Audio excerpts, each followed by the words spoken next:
All right, aloha, everybody out there on the internet. It is I, Avery, here for Pleasant Valley Media. We are in my new studio. I have a new storage facility rental space that I've converted into a studio, and I'm here with the band Trusting Obscurity. Hey guys, what's up? Howdy. What are your guys' names so everybody knows? Hey, I'm Hallie. I'm Radimus. All right, all right. How long have you guys been a band? We've been a band about 2.5 years. Really? Yeah. Have you guys been in any projects before that? Personally, I was in a little acoustic duo with my mom, and we played at wineries and stuff like that, and I've always been in, like, church band and stuff like that, and Radimus. I was in an old metalcore band called Among the Broken. Very, So, yeah. very interesting mix. How does that play into the music that you guys make as a group? Well, I think everybody brings their own unique little flavor to it, and even though we're kind of like a pop punk and emo band, I think you can definitely hear a lot of influences from a lot of other genres, and I think Right. that makes for a neat little mix. I feel it. Where was your guys' first show? I mean, when I say first show, I mean like very, very first show. Nobody needs to show up to it, even if it was like on somebody's back patio. Very first show was at the Foundry, and it was opening for a metal band called Kissing Candace. That was a very interesting show because we were like a little band that was doing classic rock back then, and with a bunch of metal bands, and it was actually a great turnout. Nice. Yeah. But Radimus. Okay. So Radimus is Radimus here. So say hi again. Hi. Okay. So he's a fairly new addition to the band, and we got you like a few months ago, and that's wonderful. His first show with us was at our friend Carly's like house festival. Yeah. Really? Yeah. Nice. Very nice. That's where it's at. Have you guys toured before? Or if you haven't, where would you like to tour potentially? We've never toured, and personally, I like to like hit up Boston and New York City and Philly because I heard Philly has a great music scene and everything. What about you? I want to go to Australia. Oh yeah, that's a good one. Yeah, there you go. Ooh. Oh man, I was thinking like local tour, but if we're gonna say big, I was just like everywhere. Everywhere I would love be nice. Australia. Yeah. Everywhere, anywhere, anytime, Yeah. any place. Let's do it. What's the weirdest place you guys have played in?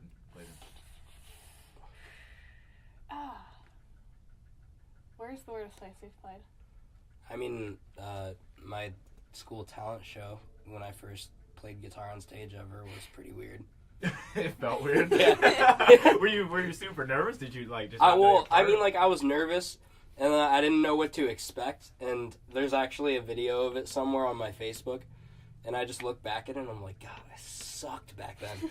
But I listened to the video, and the crowd is like going crazy, and I'm like, huh. Interesting. I really sucked back, so I don't know why they were cheering, but As a band, I can't think of where's the weirdest place we've ever played. We played at my church one time, not with you, but did an acoustic set at my church, and I guess that's not really weird, but maybe for the kind of band we are, it's weird. I don't know. Just through my existence of being a musician, I have been in some very weird places. What's the weirdest place you've ever played? Okay, it's gonna be. See, it's like a tie. One place was this is back when I just DJ'd a lot and just I was that dude in high school that just threw house parties. I didn't even know where the parties were going to be. It was like, Friday night, dude. Hey, Somewhere. Man. Yeah, get this text message. I don't know where we're going to do it. I got to hit up everybody. I was like, shit, where are we going to do this? Like, I don't know. It's like, okay, well, we got to find it. Yeah. You know, we told Yeah. half the school, you know. So I think the weirdest one is probably the biggest house party I had ever been a part of. I didn't even bring my turntables. I just brought my mixer, and I had like 4 cell phones. It was in some random house out in like Nice. Gainesville. And then it was a Friday night. Then that Monday, everyone was talking about that shit. And I was like, cool, we did a good Yeah, job. good party, you know? yeah. Then I found out that they had actually broken into the house, and the power was still on. It was somebody's stepdad's house. Oh wow. And I was Nice. like, you know, that makes sense because like we put furniture in front of the front door and like we put garbage bags over the windows and stuff. I didn't really think about that at all. I was just like, Yeah. hey, we're not gonna get caught. Yeah. Like, screw it. This will be cool. So Wow. there's that, and then one time I played at a bar in Akron that I will not say because this is recorded. And when I was a solo act, and I got into the crowd, and I feel like I deserved it, but I got in this one guy's face and he punched me. Oh. We got like into a fight, and then like I crawled back to the mic. I was Literally crawled. It's no, dude, literally, there's glass in my hand, Oh my like God. that panning shot from Fight Club. Where he's like, shit. And my my girlfriend at the time was like, what the fuck? You know what I mean? I got back on the mic and it was just like, and that was my show. And then everybody just went ballistic. I was like, I guess I'm GG Fillins, whatever the dude's name is. It was just, yeah, GG Allen, you know? Because that's what I thought people were probably thinking it was, but Yeah. it was probably either that bar or a house that we 250 high schoolers broke into. Nice. That was an interesting solid. experience. It's better than any story I have. Yeah, definitely. I've been doing this for a while, Yeah. with the event hosting and being in a band, so it goes both ways. Nice. What else was going to? Oh yeah, being in this area, Lake County, does that influence how you guys write music, the way you write music, how you guys approach music at all? I mean, I think I definitely, our one song, I actually like reference our hometown of Madison. So I mean, I I heard. guess, yeah. Yeah. So there's a little bit of, I roast Madison in one song. I don't know if it necessarily like influences the style or anything that we do. I think you kind of pick what you like and go from there. And yeah. Do you guys know of any other Madison bands? No, I think Really? I think we're. Do you know any?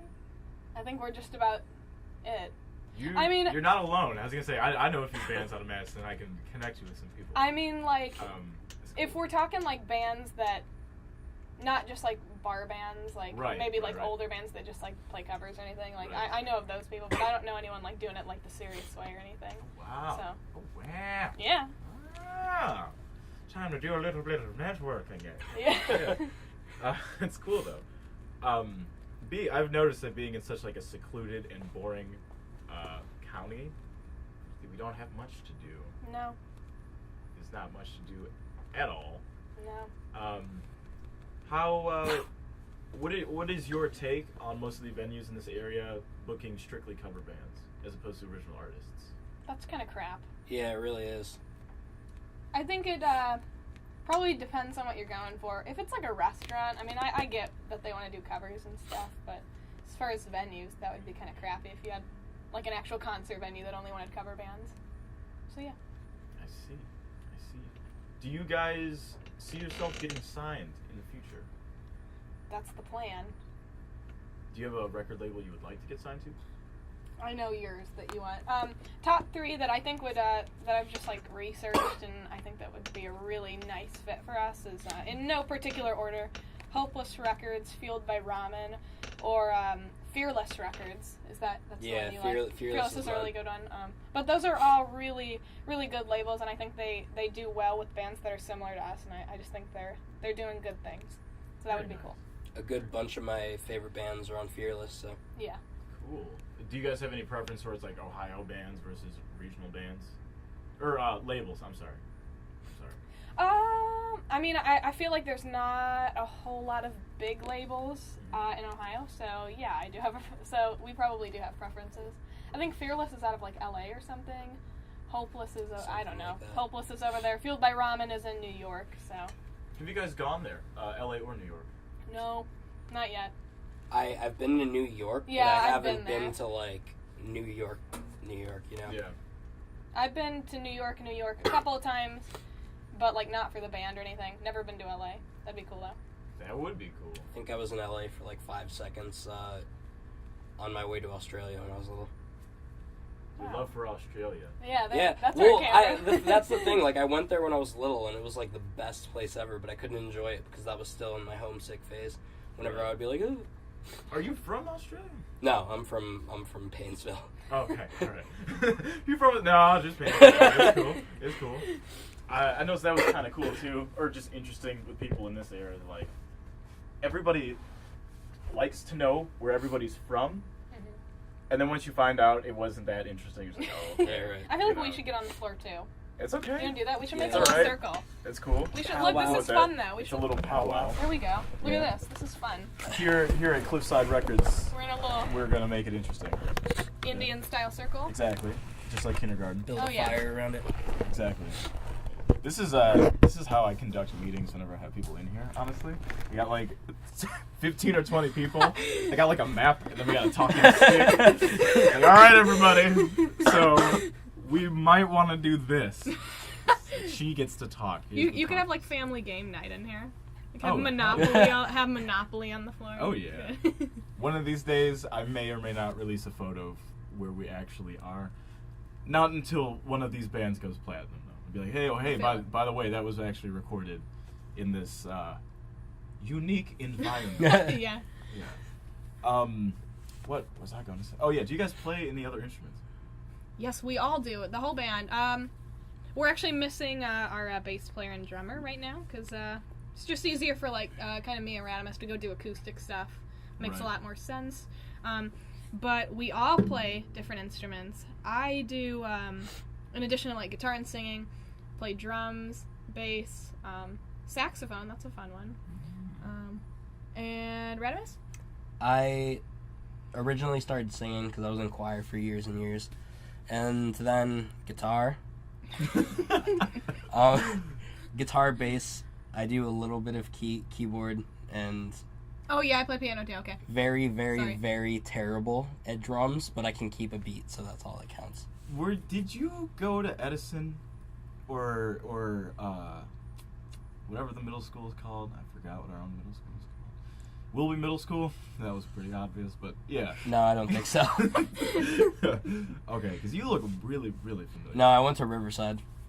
So Riverside games when I was marching for Willoughby South. Probably. I've only really been to a couple of them, but I went to Riverside and then I went to Auburn for the last 2 years. Now, were you in school? In school band? You know? No, I was in choir. Choir. For whenever I was allowed to be, because Auburn wouldn't let me take choir for the last 2 years because of like conflicting schedules and stuff. Yeah. But for as long as I could be, I was in choir. Very cool. Very cool. So everybody has a big background. And if you guys are just now listening or tuning in to the Pleasant Podcast, we were here with Trusting Obscurity. Hey. Of course. Yeah, I was center snare for a while. Oh, I nice. was freshman on snare, except I couldn't read music for a good bit of time. Then my friend Jericho helped me out with that. Do you guys think that having involvement in school music helped your band, whether it's marching band, concert band, etc.? Yeah, definitely. I was in marching band, concert band, and jazz band all 4 years. And, I mean, you become such a better musician through working with, like, big groups of people and doing different styles of music. Like, I mean, it's not like, I like classical music, but it's like, that's not my favorite thing. But doing that in concert band surely makes you a better musician, and it opens you up to a lot. I really do love jazz, but that's not, like, we're in a pop-punk band, like, not a jazz band. But, Right. But being able to be a jazz musician really pushed me a lot as well. So, yeah. What about you with choir? It definitely kick-started my love for music. That mixed with, I got my first guitar from my grandma's boyfriend, who unfortunately passed away from cancer. But, yeah, he gave me the first guitar. I wasn't really playing it for, like, a while, but I picked it up, and then whenever I finally picked it up, I played it literally every day. Like, I still play every day for at least an hour. Cool. Nice. Yeah, it's that type of persistence that a lot of people don't have. Like, yeah. I got so tired of, like, just dealing with people and honestly like the stress of a middle school. So, like, I got off the bus at maybe, like, 3:30. Then my mom would tell me to get off of the piano at, like, 10:30 like, every night. Because they just didn't want to talk to anybody. Yeah. And just got immersed in it.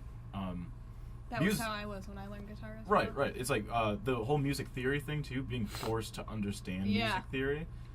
Then sort of more established bands, or as a more established band, you guys can also see sort of like the lower level people, or the people that just don't care. And it's like, wow, they're rushing. Oh my God, they're rushing a lot. I actually don't understand music theory. I haven't touched a lick of it, but hopefully I'm gonna be taking it here at Lakeland sometime at some point. So. Very good. I've always wanted to learn it. It's just I've never found the time because I always do a bunch of different things that usually eat up a whole bunch of my time. Right. I'm on to, I took Music Theory 1 last semester, and I'm on a Music Theory 2 right now, because I thought I was going to be a music ed major, but I switched, so I actually don't need it, but I figured it wouldn't hurt to just go ahead and take it. But I've been learning music theory, obviously, through band and jazz band since, 6th grade or whatever. Right, and the whole, especially going back into jazz, I'm a big jazz freak. Nice. At heart. I play a lot of gypsy, swing. Nice. A whole bunch of weird stuff. Anyway, the whole idea of improvising and improvisation was always big with me. Mm-hmm. I had to figure out lyrics in high school because there was that whole battle rap thing.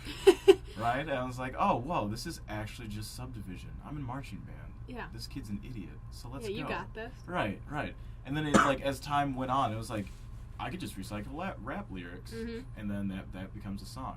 Speaking of that, do you guys have any weird or avant-garde ways of, writing lyrics?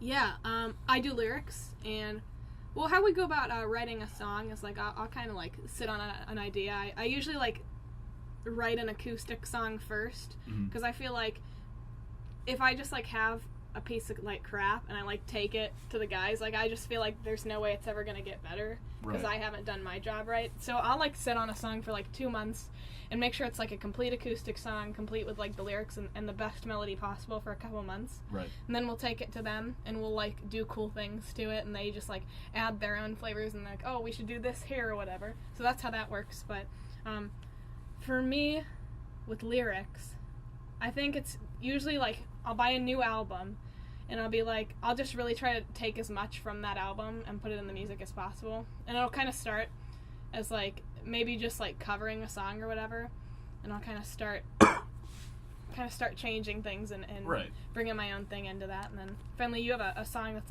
stylistically how you want it. And so, yeah.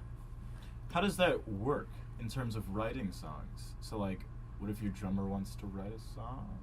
You know what I mean? Are you guys trying to cater it to them, or is it just hey, this person wrote this is their song, or this person just made lyrics as their song? Well, how's that determined? It's it's always since we've been a band, it's we understand that I write the songs, I write the lyrics and everything, and and we just recognize our own strengths in that way. I'm not trying to brag or anything, but songwriting's songwriting's what I do, and I think that everybody really respects that, and everybody's really good at coming up with their own parts too. So I think that we all can appreciate that. No one's jealous or anything. Why aren't I writing? It's about everybody bringing their strengths and coming with the best songs. So that's kind of how it works. We also all I still write my own music. It's just I usually write it for myself more than anything. Right. So the lyrics I write are usually either political or on the other side of things about girls. Well, I mean, looping back to that, how do you guys think current events influence how you write or how the crowd reacts? Has that ever been a thing with you guys? I don't like to bring politics into music. I think bands like Green Day, it works for them. That's what they do. They're a political band and everything. You notice that when they're not pissed at who the leadership is, they don't have an album, and then now that they're pissed again, they're back. That's just how they work. But I don't really like when my favorite artists are tweeting about their political opinions, because no, I just want to kind of skate through their music and everything, and music's somewhere I come, I don't want to think about what's going on in the world and everything. But that's just me. So I don't like to include anything outwardly political in our stuff, because I don't want to divide people. You have people that believe in all kinds of different things, and I don't want to piss one group off. Right. The stuff that I usually do is more so stuff that's already happened. It's far past already happening, and just stating opinions on how it was done, how it could have been handled better, stuff like that. Right. Like I said, a lot of those probably aren't going to see the light of day, so why not? I would like to listen. if there are recordings out there in the cosmos, ethos, pathos that is the internet. Maybe eventually. Cool. This parallel realm. How do you guys feel about the internet? There are a lot of people that don't go to shows. Then there are people that hold their phones at shows. Then there's the older generation that talks about going to shows, but they never actually go to a show, but they'll buy a ticket because they support you, but won't actually go to a show. Internet's great for marketing, obviously. Right. people are just so into it. I don't know. I think it kind of helps and it kind of hurts because people aren't used to just like actually doing things now. It's all just mess around on your phone. I don't know. That was exactly how it goes, especially when I told you guys the story of the house party thing. Yeah. We would promote this crap so hard so then you could not escape it on Twitter. Yeah. Because I would post it, we would time it out. 3 or 4 other people would post it in 15-minute increments. And I would format the poster, whatever the picture itself, to be the maximum banner size that you can do on Twitter. Oh my god. So when you have all these dudes doing it, and if you go to South, like, you can't physically scroll past it because it's like everybody's a robot. They have their headphones in and their head is down. You know, like, flirting was freaking hard because you can't, if your attention span, if you can't hold her attention for like 5 to 30 seconds, it's not going to happen. So how are you going to get her to come to a party? It's like, okay, she's on the phone. Who does she normally hang around with? Her same generic friends from X grade. It's like, okay, who do they normally talk to? Find out who they talk to and then get them to post this gigantic banner via Twitter that you cannot pass up at that point. And it was like, okay, cool. It's like the same as in the early 80s, or whenever the Xerox machine was invented, bands would like take a newspaper and take the date and cut the numbers out of the date.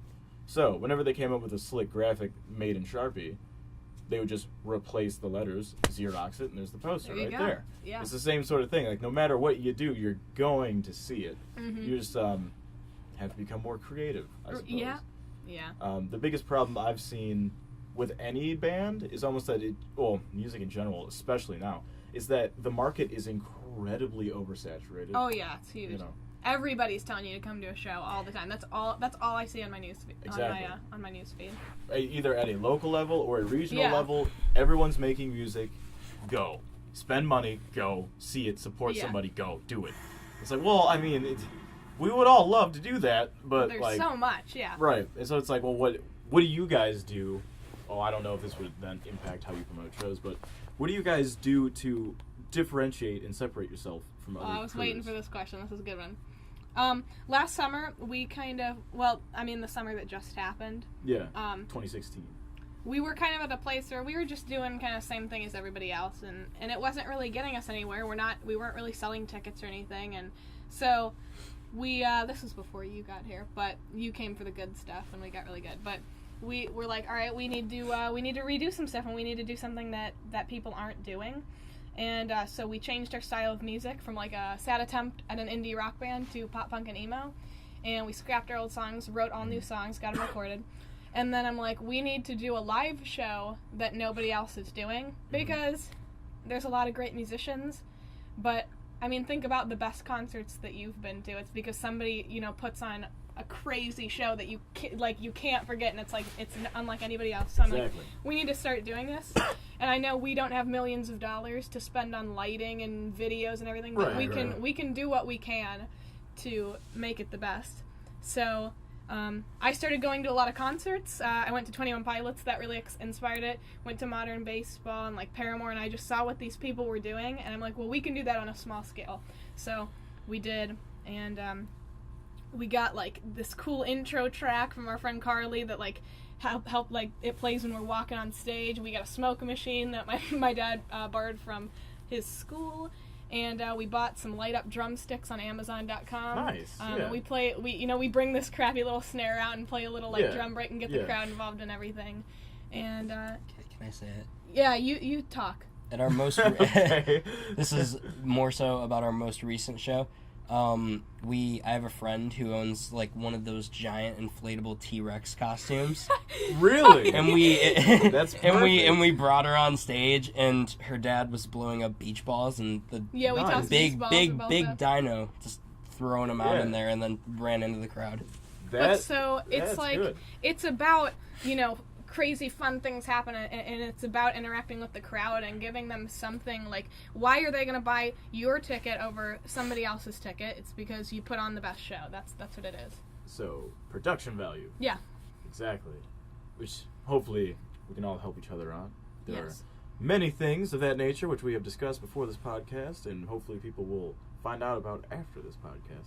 But that is exactly the type of like work ethic that I've seen from like a lot of bands, and it's like, well, look, it's working, okay? Because band A is doing this, this, and this, and working their asses off. Band B is just kind of selling tickets for whatever reason, coming in late, and then that is the result. Yeah. You get out of something what you put into something. True. You know, and people will respect that. Yeah. Regardless of the scale, like you were saying, like the scale or the level or whatever it is. Especially if it's done right. Yeah. Especially if it's definitely a done lot of correctly. bands say that they're doing something like, I'm not trying to like dog on other bands, but No, dude, yeah, I everybody feel it. says that I they're got doing you. something different, Yeah, but there are like 2 that actually are. Like, exactly.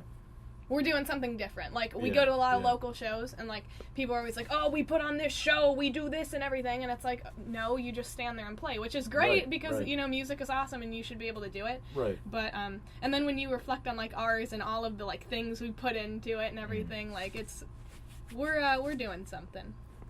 Do you guys see it working? Have you seen the progress? Oh yeah. Oh yeah.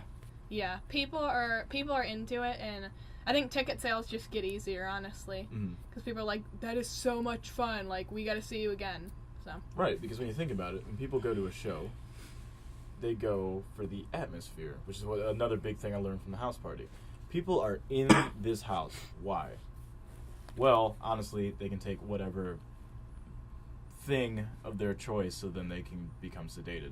So, it's very true, though. That's how raves work. Yeah. And once I started DJing a lot of those raves and more underground warehouse shows and stuff, I was like, the only reason these people are here is because of the stimulation from the lights and their bad drug habits. Yeah. Honestly, my fat-ass sound system won't do as much as the lights themselves, because humans are very visual, right? Yeah. And the actual, how you present it. Because there have been a few house parties that we could like totally legit, but we would still do it the same way. Like, hey man, you know, word on the street is so and so's house this Friday. His parents are gone, just to trick everybody into it. Because Yeah. like, people love being able to be that bad kid. Yeah. You know what I mean? Even though being that bad kid is a terrible idea, everybody likes the idea of being like that anti-hero bad guy. Yeah. You know, so it's like the terms of like flash mobs when those were first coming out. It's another perfect example that worked out so well because it's Right. well planned. It's new, yeah. Right, it's new. Nobody's ever seen it. Nobody actually knows it's a marketing idea for the business that's right behind the professional dance troupe. Nobody connects that because nobody needs to know about it. And that's that's definitely where we're coming from. Like you said, Right. it's such Right. it's so oversaturated. There's so many bands. Right. We're all doing the same thing. That's the stuff And like that. so you have to do you got to Right. do something different, and Right. that's what we're doing. Exactly. Like with 21 Pilots. Yeah, nobody Yeah. had seen anything like that. And look, Exactly. 2 dudes, and they went for it.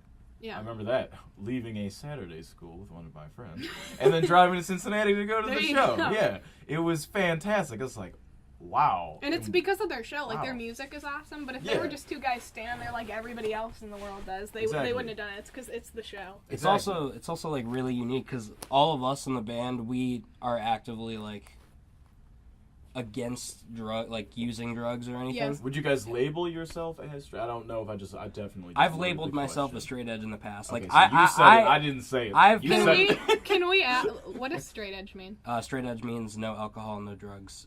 Oh, okay. No anything that like abuses your body or whatever. Oh, okay. All right. And that, not quite an extreme vegan, but kind of an extreme vegan. Like All right. we're all pretty much good. Like I'm in the military, so I can't do anything bad, even Oh my regardless if I God. wanted to. I had a bad spill with some wine one time. Just like some bad stuff was happening for 3 days after it, so I don't mess with the alky anymore. For reasons that will go not said on this podcast, I don't do anything. So I don't do anything. You don't do anything. I don't. And no, I mean like when I did do things, that was like high school. Yeah. And then I saw some very bad things happening to people around me, and then I stopped doing certain things. Right. And from that day forward, especially if I'm trying to run Yeah, you gotta a be with freaking it. business, Yeah. people look at me as like either a leader or a employer, you know? So it's like I'm setting the example for these high school bands, okay? Or for these other bands. It's like I could have you guys at my studio space, but depending on how it's presented and how I am, Yeah. you know, you're going to get a certain sort of first impression. You cannot ever undo a first impression. No. You know what I mean? Right. Such as a different venue that we won't talk about. Also in Lake County. Yeah. It's very real we all know what type of niche they are aiming at, right? Mm-hmm. Even though people in this area, even myself, I guess, by definition, would be straight edge. I'm not biased against people that do drink. No. Right. Because that's how everybody gets paid, okay? Yeah. If that drug didn't exist, none of us would exist, okay? But it's more or less knowing your limits, knowing you have limits, and staying within said limits. And for me, that's in all of my performance contracts. Everyone is to be sober, and whoever the manager is, the whole band doesn't have to be there, but at least the main booking person I talk to is to be at the show at this time. Yeah. Or earlier. If you are a minute late, you're not getting your deposit. It's not happening. Can we talk about drugs for a hot second? Oh, It's yeah. Like, I mean, Oh, yeah. Oh, yeah. you see, like, Go. I mean, the drug thing is never something that I've understood. I mean, and, I mean, coming from someone, like, I would probably label myself as someone with an addictive personality. Like, I know I need to just, like, stay away from that stuff. And I think other people, they don't recognize that, and they should. Because, I mean, there are certain things, like, people that are smoking weed, I mean, I feel like there's a limit, and, like, you don't, like, you can do it casually, more like, but Right. there are other people, like, that just is just the stepping stone to everything, and I think those people need to be able to recognize that.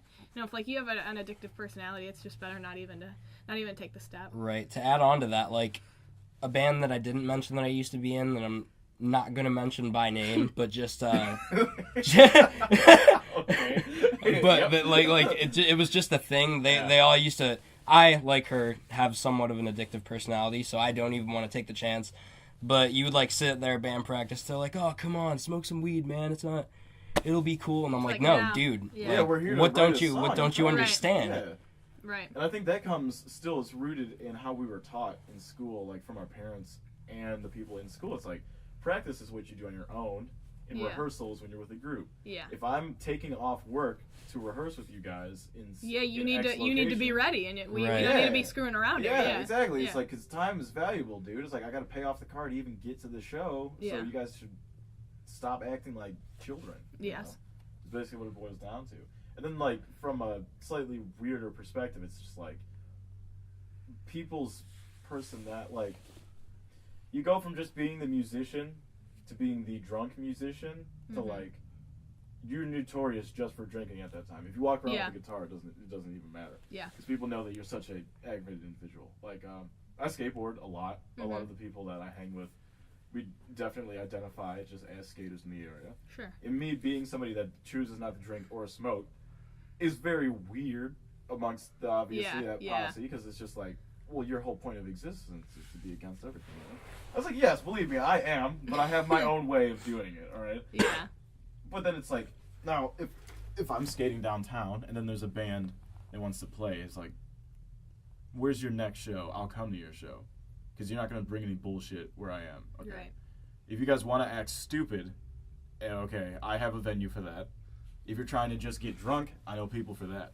But if you're trying to do it directly with me, I will not have that happen. Yes, I'm acting as like a dad, but it's true though. You 'cause- gotta do it. Yeah, Yeah. you gotta have some sort of standards, dude. And then when you have people in the crowd that are notorious for being like drug dealers in the area, you've just hyping, hence the no certain types of shows right now. Yeah.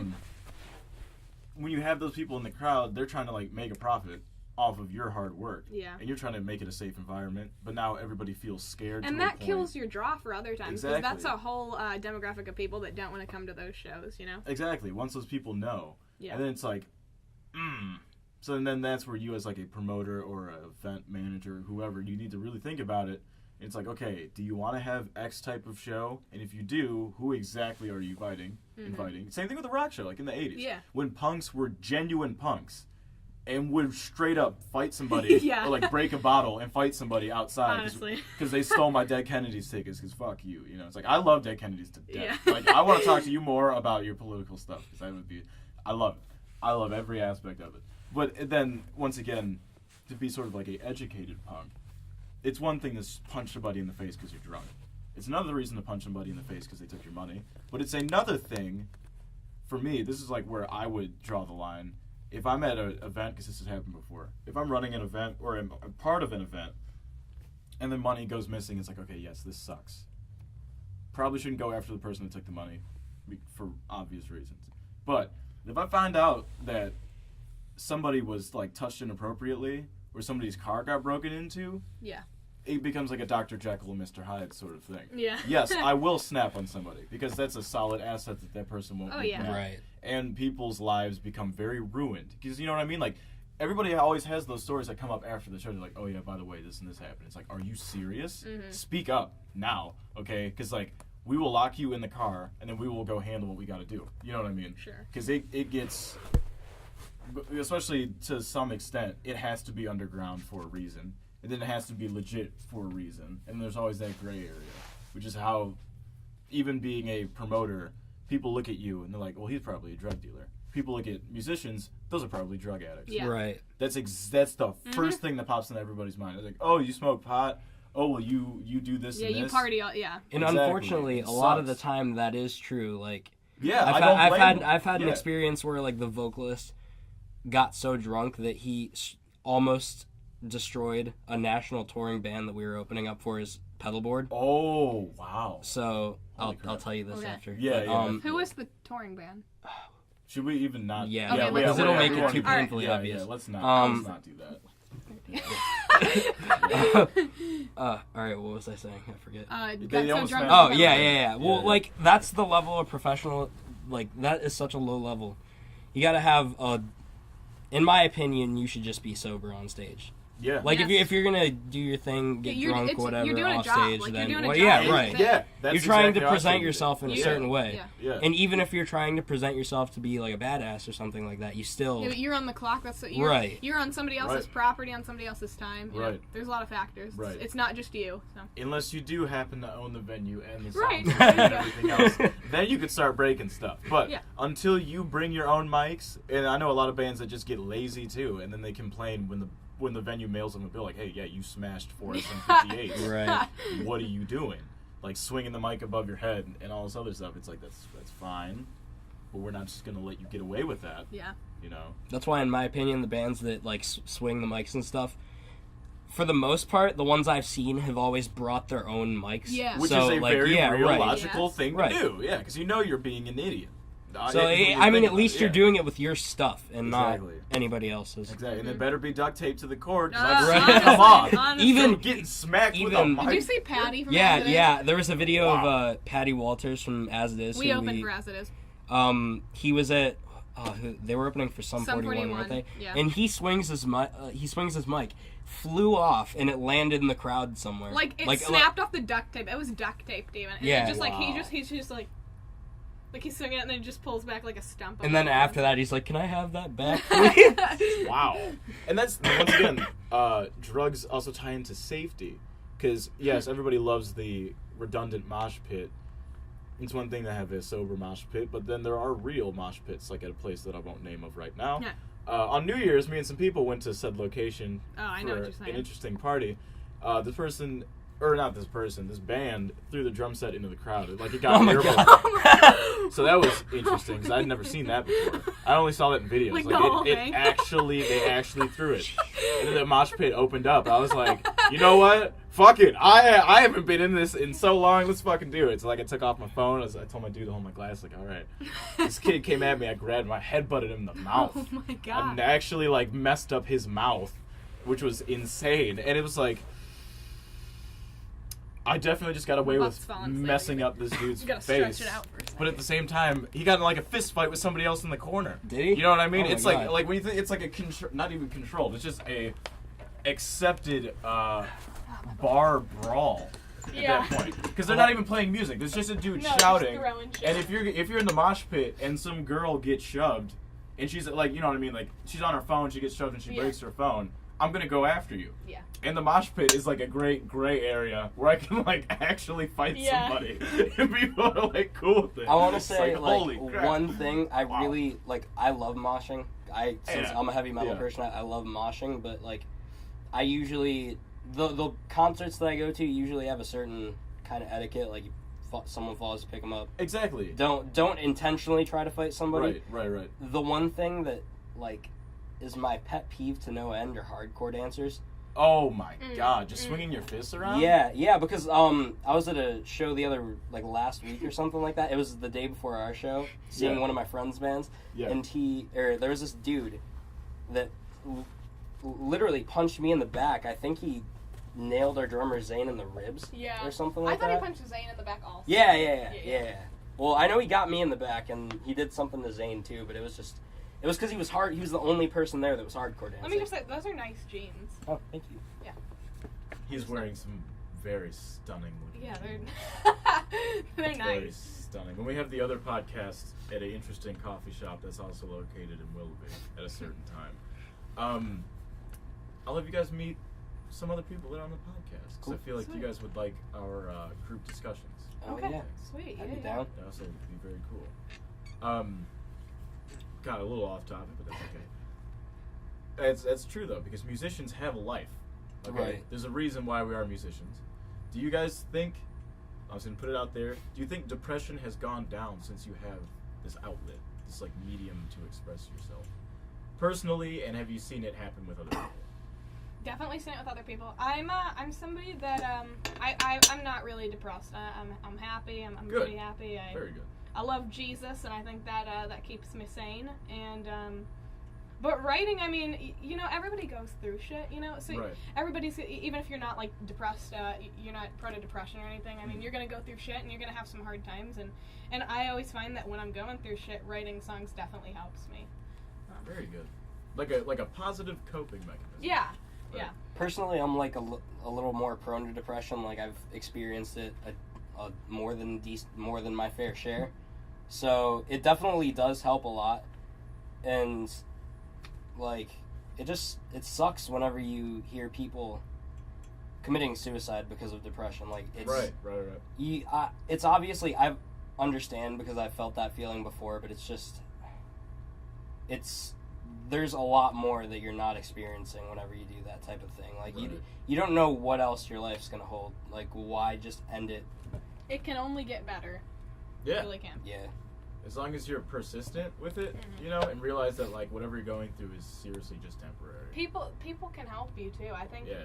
depression, I mean, it messes with you, and I think it I don't know, it messes with your reasoning skills, because I mean, everybody has people that want to help you. Nobody wants to just let you suffer through things. Right. So Right. I think it's just keeping as clear of mind as you possibly can, and just actually asking for help, because nobody has to go through that alone. Exactly.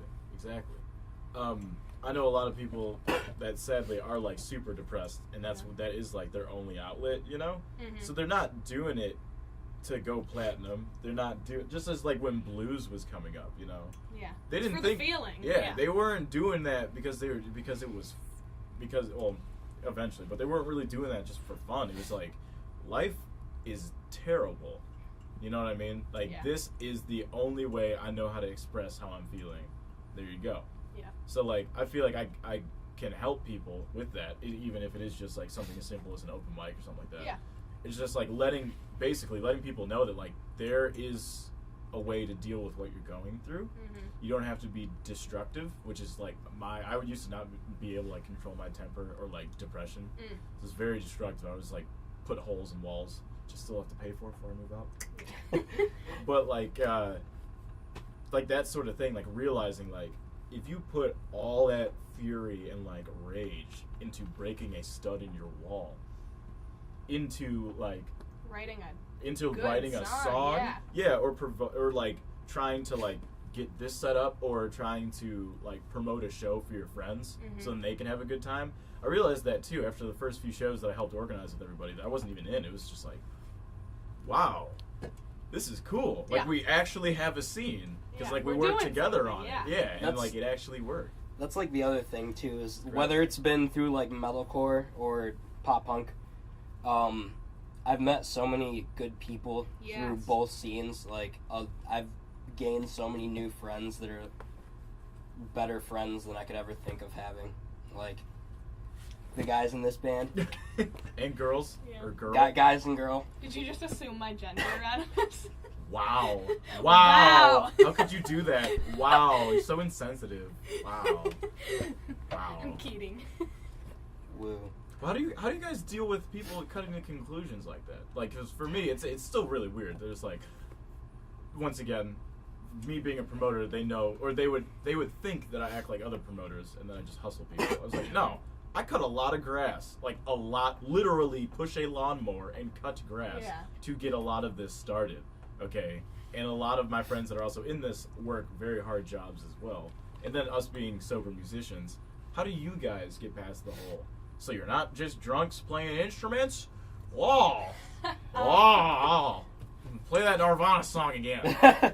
Free Bird! Play it. I think it's just in how we act. People are, you can't get past the first impression, like you said earlier. Right. So, I mean, I think we always just try to be respectful people, and we go up there and we do our set and we have fun and do the best we can, and we're respectful and on time and treat people like human beings, and we don't act like assholes, and that's what it is, really. You know, if people aren't convinced after that, I don't know what to tell them. Yeah, exactly. It's like, okay, look, I don't know what to tell you. Yeah, we're good. Right. It's pretty. It really annoys me whenever I see somebody that's too cocky for their own good. Even though they're not big at all. We'll talk after the podcast about some examples. I got yeah. I've seen that too. People can't separate the damn ego thing. Some people get too into the stage production and then assume that they are famous because they have over maybe like 800 likes. Yeah. You know, it's like, I could pay for Facebook ads that's easily. money too. You know, these people, anybody can go do. Okay, you can do pretty much anything if you have money. Honestly, not even kidding. You know, you can record with any producer you want. If you've got thousands of dollars, you can go. They'll take your money. Preach. You can. Anybody can. You know. They can make you sound really good. Auto-tune's a thing. You can pay for YouTube views. So people with 2 million YouTube views, I know for a fact that many of them give $300 to companies with many subscribers, and they have millions of views now. And it's not because of anything they did; it's because of freaking money. It's so annoying. Having rich parents helps too. Mm-hmm. Or an independent investor that just happens to own all of the solid assets. But that hasn't been seen yet, so I have no idea how that'll work out. There you go. The whole idea of money and how dangerous money is scary. The thing that I don't like in entertainment, next to drugs, is money. But that's the only reason why those two things work so well together. Yeah. Because one hand definitely helps the other in that aspect. It's why there's so much crap music, honestly. It's why these bands can only get away with these bands can only do covers because they can't, you know, they go viral on YouTube, but they can't even write their own music. So and then there's nothing new being added. Because that song is registered with ASCAP and BMI, the cover of said song is giving the original writer royalties, which is what I would like to teach to other younger bands. Potentially. So then they don't get swindled out of their money when they do get picked up and realize that, hey, the band that you're signing has all original material that is owned legally and it's in the Library of Congress. Yeah. So they will play original music, whether you want them to or not. Mm-hmm. But most of these bands are just like, hey man, let's be famous, let's be signed by insert company. Yeah. It's like, well, okay, they just pulled the rights to everything because you guys don't know what it's like to copyright stuff. Yeah. Nobody wants to actually read. Yeah, honestly. Seriously. In my opinion, like, if you go into music trying to get solely trying to get famous, then you're just gonna have a terrible time. Oh yeah. Because there's so much of it is the build up trying to get there that like you're gonna do it for a year and then be like, oh, I hate Nothing worth it is easy. It's true. It's like all of entertainment, not just music. It's built around lying to people and music, or which sounds terrible, but it's built around lying to people, and money. And that's it. Yeah. That's pretty much it. You guys want to be famous? There you go. Here's a few $1,000s. And then like 3 years later, these people are... Now I totally see why people would turn to drugs. Once you realize that like playing for this... Oh, there you go. Playing for this company is what's paying for your mother's medical bills or something. Yeah. It doesn't even become about the music anymore. You just have to do it because that's literally your job. Just as everybody hates working at like gas stations and retail, it can be fun if you have the right crew of people, but it can also really suck. Yeah. Super much. And I'd love to see people get back to I'd like to see companies and record labels and everything. It shouldn't. I don't even think it should be about if you have a following. It should be who is putting out the best music. Exactly. That is why there's so much. Nobody knows how to write their own songs, And I mean, I don't care. Anybody can have a following. We talked earlier. You can pay for anything. Anybody can have a following. And what are you doing with yourself? Okay, wait. No, like whenever you're done, I want to say something about people not writing their own songs. But anyone can have a following, and I mean, people can. There are places that write songs for people. But when you have a band, I mean, like us and like so many people we know, that we just write really good songs that I think people really need to hear. And you know, you have bands that don't do that, that are, I mean, I would say doing better than us. That's really hard. What's your scale of doing better? What we're still gonna get to your comment, but it's especially because I noticed this too with even family members. Nobody counts your success as success until that you show them the amount of zeros behind your name. Yeah, really. Which is so frustrating. It is. So frustrating. I mean, by doing better, I mean, I would just say maybe getting a record deal, or maybe getting a lot of YouTube views, or you know, things like that. It's like, so. You wouldn't classify that as monetary gain per se? No, I mean, we're not concerned with the money, really. That's Right, not why that's not why we do it. Getting a record label would only, like, you know, this is what I'd love to do. I'd love to make it with the band and have that be where our money's coming from and everything. And I'm looking at YouTube views, and getting signed is just a way to continue doing that. Right. So it's not really like, oh, we're gonna be rich when we sign to this place. It's like, okay, well, this is gonna keep us going. This is gonna introduce us to a new audience, and that's just another push to keep doing it. And it's a little bit of a validation that we're doing something right. Very cool. Very cool. With the whole money thing, there's a certain, obviously not going to drop names. We were throwing so much shade on everybody. A certain blonde curly-haired interviewer on YouTube that people have to know what we're talking about. That has recently decided to swindle a bunch of unsuspecting teenagers, pretty much.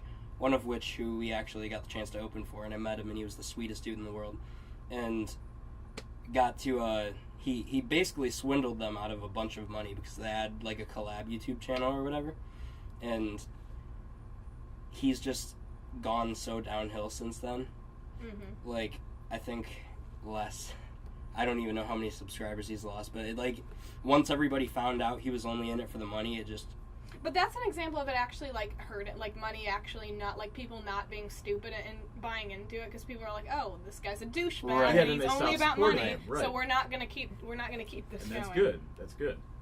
That's very good. It is. I just wanted to throw some more shade. I'm sorry. Okay, that's all right. Oh, it's already very dark it's in shady, here. It's shady. It's very dark in here. Yes, it is. When people actually see where these podcasts were recorded, they're going to be like, what the hell? You did this for how many years? Like, right. Yeah, man. Yeah. The chair was rolling out. Yeah, I need to put locks on that. When I drum with that, it gets really big. You're all over the place, yeah. Yeah. Probably time. What else? Oh, yeah. Merch. From a different marketing standpoint, no money involved. How do you guys feel about merch and getting people interested in merch? Do you start to create merch that most people wouldn't even think of making, or are you just not one of your big key points? Because I know a lot of people are strictly just music. They're like, if we make shirts, that'd be cool, but we just like playing out. You know? Yeah. We've never been like a band that invests in a bunch of t-shirts and a bunch of stuff. We've got wristbands and we've got stickers and the little stuff like that, because that's important. But when you're a little, like, I don't want to call us a little band, but when you're a more local band like us, people aren't, they don't want to buy your t-shirts. They're there for the headliner, and they don't have $20 to spend on your t-shirt. So, and I think we'd rather just spend that money on getting really quality recordings, or paying a photographer, and just investing in making us the best we can be. And then all of that can happen later. That's all stuff that I think bands waste a lot of money on that stuff, when you should just be building your brand up, and then that'll come later. That's stuff that can come. I've experienced that personally, being in since like a whole bunch of bands prior to this.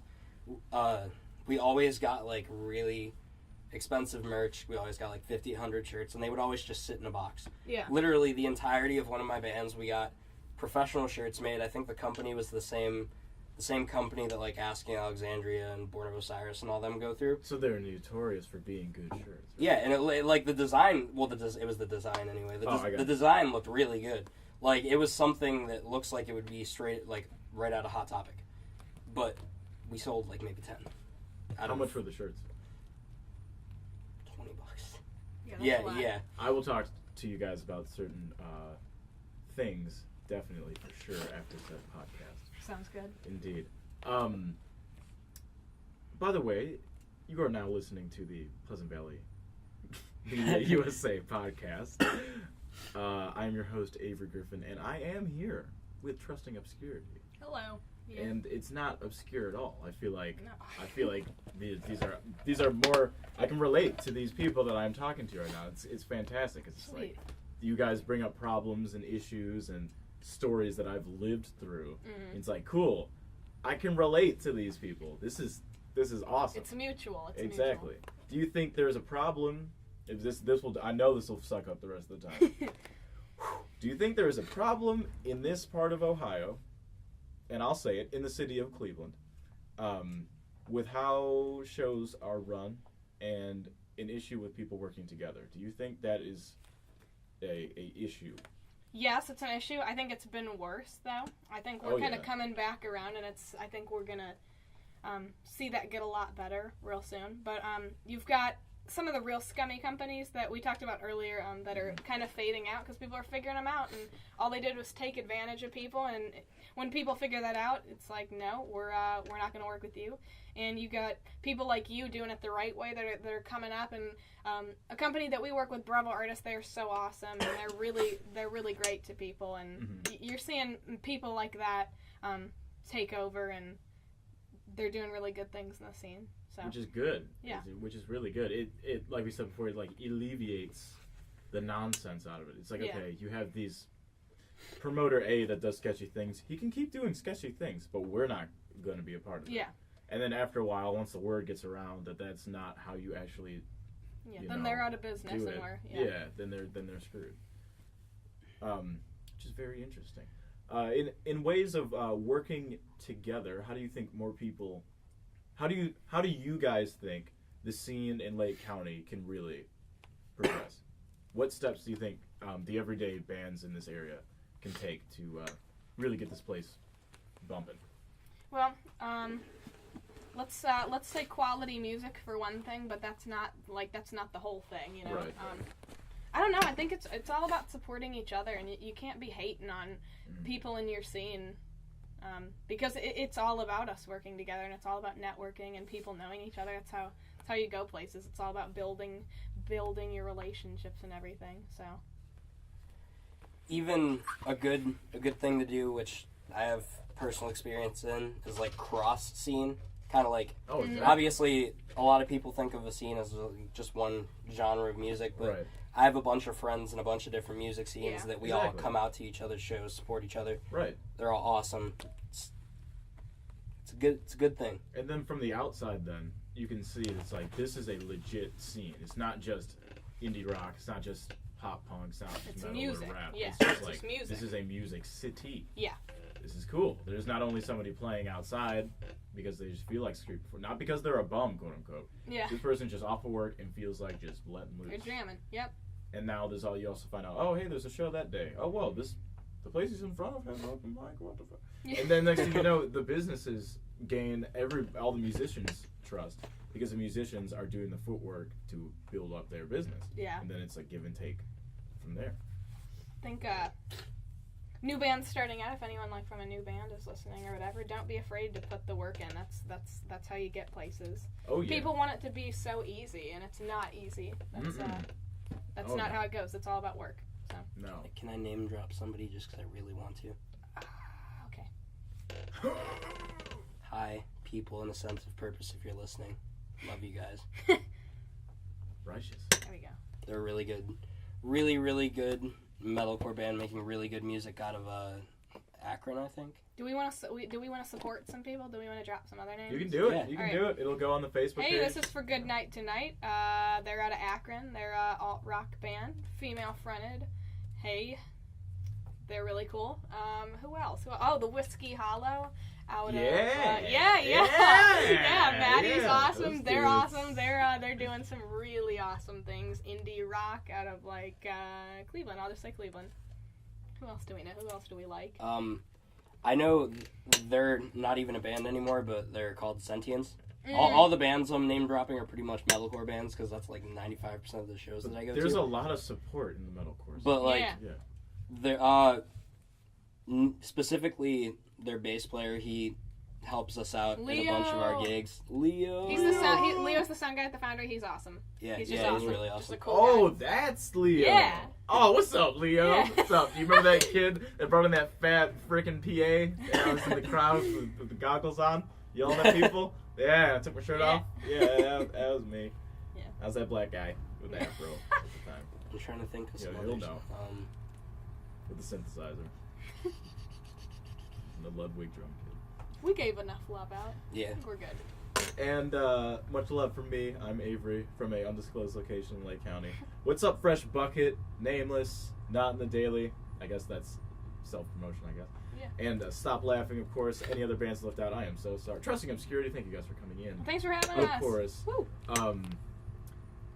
What else? Oh, yes, Arabica Coffee Shop. Thank you guys for letting me promote and hold events in your coffee shop. Same thing with Taco Local. Thank you guys. And thank you, Frank and Tony's, as well. Can we promote our next show? Go for it. Go All right. for it. So, schedule for March and April, we're working on some things that we can't talk about right now. They're on the DL. But our next show is January 28th at the Rock and Roll Hall of Fame. Ooh. We're Outside, gonna be inside? Inside right. on that cool stage. We're going to be playing as an alumni band for the Tri-C High School Rock Off. Very good. That's going to be really, really cool to be back. So, yeah. All right. Thank you guys very much for coming in. Once again, what are your names? Hey, I'm Hallie. And I'm Radimus. And I'm Avery. Thank you guys for listening to the Pleasant Thanks. Podcast. We will see you guys later. Bye. Later. Aloha.